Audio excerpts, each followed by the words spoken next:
Okay, welcome back mga cooking master boys, cooking master boys.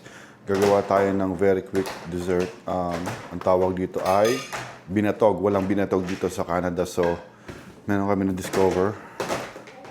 Yung bibili nyo. Hominy. Mexican style hominy. Ganyan. Grated coconut. Tsaka asukal. So, gagawin nyo rito. Pakuluan nyo lang siya sa rice cooker. Mga 15 to 20 minutes. So, kita natin kung paano. Okay. Dinrain ko lang itong white corn dito sa strainer. Hugasan nyo yan. Cold water. Yan. Make sure na lagpas yung tubig. Natatabunan yung mais. Okay? So, isasahin lang natin yan dito.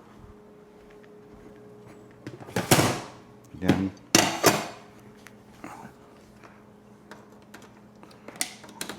Okay. Hintayin nyo lang yan. 15 to 20 minutes. So, pag kumulo yan, doon pa lang kayo bibilang ng 15 to 20 minutes. Okay, so ito yung nyog. Kumuha ko ng cheesecloth. Iyaano natin siya. Ipapat natin siya ng dry. Tatanggalin natin yung katas niya. Pili nyo lang ng ganyan yan. Ang dami niyang juice. Huwag niyong uhugasan, ha. Pisilin nyo ganyan. Okay, so ito. Parchment paper. Lagay nyo lang yan dyan.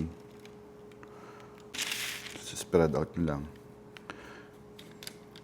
Okay. Oops. Lagay lang natin sa air fryer natin.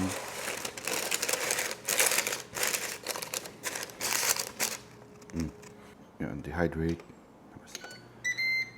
Okay, so baka kung iniisip nyo kung saan nakakabili ng hominy white corn, sa ko nabili sa Latino restaurant. Minsan meron sa Walmart, sa Superstore dito sa Canada. So doon sa mais na pinapakuluan natin, pwedeng gumamit na lang kayo ng... So gumamit ako ng ng rice cooker. Pwedeng pwedeng gamitin nyo is water na may asin tsaka sa boiling sa pot. Pakuluan nyo, then lagay nyo yung mais. Sa akin ginamit ko is rice cooker. So, okay lang yan. Basta mahalaga mapakuluan nyo. Lagay nyo ng asin. Huwag nyo makalimutan. Okay, so tapos na yung dinihydrate nating niyog. Lang yan, mga 5 minutes lang na dehydrate.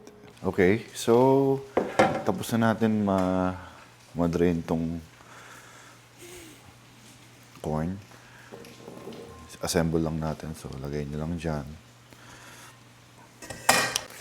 Lagay nyo lang to. Nyog. Lagay nyo lang yung nyog. Yan. Sabi nyo ng asukal. Timplahan nyo ng asukal. 1, 2, 3 tablespoon. Depende sa dami yan, ha. So, siguro mga 1 teaspoon ng asin sa ganitong karami.